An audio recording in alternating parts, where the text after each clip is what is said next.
Welcome to Grand Prix, your go-to channel for the fastest updates in Formula One.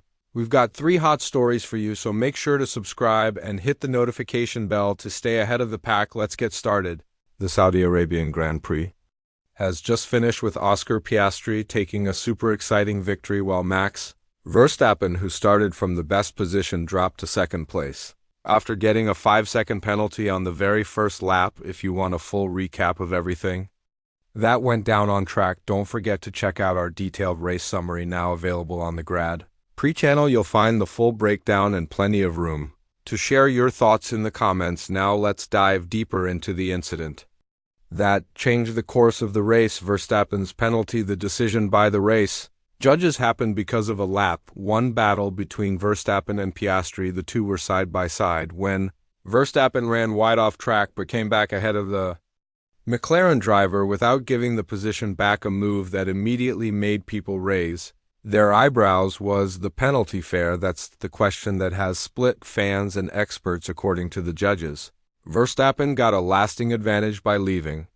the track and not giving back the position, which under the current F1 rules means a time penalty, but others argue it was a first-lap racing incident and maybe too harsh a call for such early chaos. What do you think? Was the penalty fair, or did race control get it wrong? After the race, Verstappen made it clear he was not happy with how things went. In his post-race interview, the Dutch driver chose not to talk about the incident or the penalty at all. Instead, he simply thanked the fans and walked away, cutting the interview short in front of a live broadcast audience. His frustration was also clear in the pre-podium cool-down room, where he kept a visibly tense look, clearly unhappy with how the race ended for him, and he had good reason to be upset. The 5-second penalty didn't just hand the win to Piastri, it potentially cost Verstappen the lead in the Drivers' Championship. With this result, he drops to 3rd place in the standings, a big setback for a driver who has ruled the sport in recent seasons. While Red Bull hasn't officially protested the decision,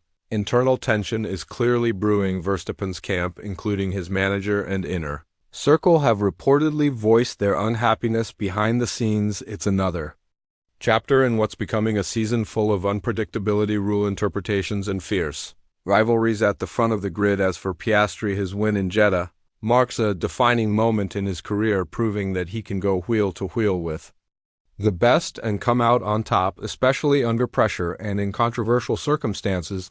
The McLaren driver kept a clean and consistent pace throughout the race, taking advantage of the penalty and managing the gap expertly to secure his first victory of the season. This result also adds new fuel to the championship battle, with 3 drivers now closely packed at the top of the standings. The margins are tight, and every mistake or decision from the stewards can change everything. So what's your take on all this? Do you think Verstappen's frustration is justified? Was the penalty too severe, or did the F1 simply enforce the rules as written? And what does this mean for the rest of the season? Can Verstappen bounce back, or is this the beginning of a power shift in Formula One? Let us know in the comments, and stay tuned for all the follow-ups, reactions, and analysis right here at Grand Prix. What did you think of today's qualifying session for the Saudi Arabian Grand Prix? Did it go the way you expected, or were you surprised by some of the results? If you haven't seen everything that went down yet, don't worry, our full summary is already live on the Grand Prix channel. After finishing this video, head over there for a complete breakdown of all the key moments, because this session was packed with action right up to the final seconds. One of the unexpected storylines was the disappointing result for Brazilian driver Gabriel Bortoleto, who finished at the very bottom of the timesheet in 20th place. It was a result that caught many fans off guard. But what exactly happened to cause such a setback? Several things came into play.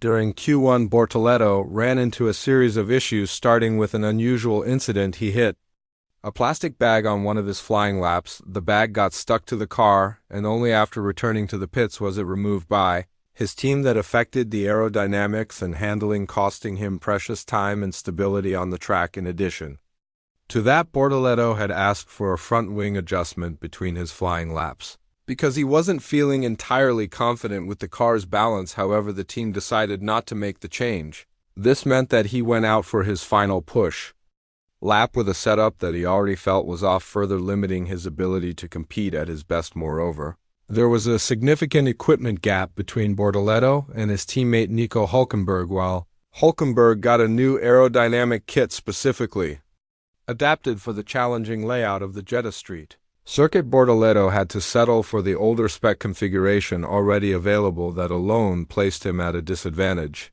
Even before qualifying began on his final attempt, the Brazilian tried to take advantage of a slipstream from one of the Red Bull cars to gain extra speed on the long straight. Unfortunately, that advantage came at a cost. He came into turn 1 at a much higher speed than usual and as a result misjudged his braking point. He lost control, spun the car, and wasted what was effectively his only real chance to set a competitive lap with fresh tires after the session. Bortoleto gave a very honest assessment of what went wrong. He admitted that the tow from the Red Bull disrupted his usual braking reference for turn 1. And once he missed that critical point, the lap was effectively over. He described the session overall as poor, emphasizing that his only real opportunity was that last push lap, and the error left him with nowhere to go. Despite the tough result, there's still hope for Sunday's race. The Saudi Arabian Grand Prix is known for being highly unpredictable, often featuring multiple incident safety cars and dramatic shifts in strategy.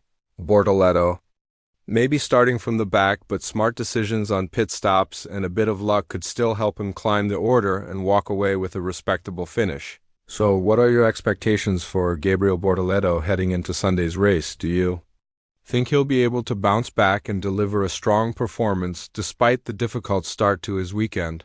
Let us know your thoughts in the comments below and stay tuned for all the post-race analysis right here at Grand Prix. The Saudi Arabian Grand Prix delivered plenty of action this weekend, but one of the standout moments came early in the race with the crash involving Yuki Tsunoda. The Japanese driver, recently promoted to the main Red Bull team, saw his race come to an abrupt end before completing the first lap, a disappointing turn that has sparked discussions about his readiness for the top team and the challenges presented by the Jeddah Street circuit. Just moments after the lights went out in the approach to turn 5, Tsunoda found himself wheel-to-wheel with Alpine driver Pierre Gasly. Both were fighting for position, but in the high-speed, narrow section of the track, contact was almost inevitable. The collision sent both cars toward the barriers, triggering an immediate safety car deployment while Gasly retired on the spot.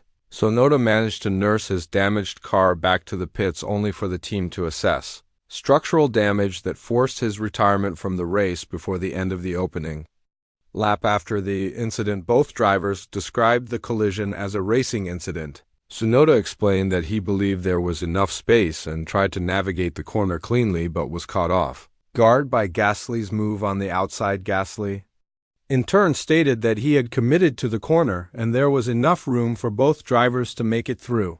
FIA stewards reviewed the footage and concluded that no further action was necessary, labeling the clash a racing incident with no penalties handed out. Despite the shared responsibility, the crash represents a tough beginning to Tsunoda's debut as a Red Bull driver. The expectations were high following the team's decision to replace Liam Lawson after just 2 races. Red Bull under pressure to deliver results while also dealing with internal tensions and performance inconsistencies, had hoped Tsunoda could bring fresh momentum. However, the first lap mistake raised concerns about whether the promotion came too soon. It's important to note that the Jeddah circuit is notoriously unforgiving with high-speed corners and minimal room for error. It's one of the most technically demanding tracks on the calendar, yet even with that context, Suzuka's crash was ill-timed, especially considering how critical each race weekend is for proving his worth. The Japanese driver had expressed optimism leading into the race, claiming that he was adapting well to the RB21 and even believed a top 10 finish was within reach, but that opportunity evaporated within seconds. Beyond the immediate disappointment, the incident comes amid a broader atmosphere of uncertainty within Red Bull. The team is reportedly dealing with internal disputes and mounting concerns about car development. Max Verstappen has been vocal about issues with the RB21, and rumors continue to circulate about his long-term commitment to the team. In such a high-pressure environment, even small mistakes take on greater significance, and for a driver like Tsunoda still trying to establish himself, that scrutiny is magnified with the next race just around the corner. The spotlight on Tsunoda will only intensify. He'll need to regroup quickly. Put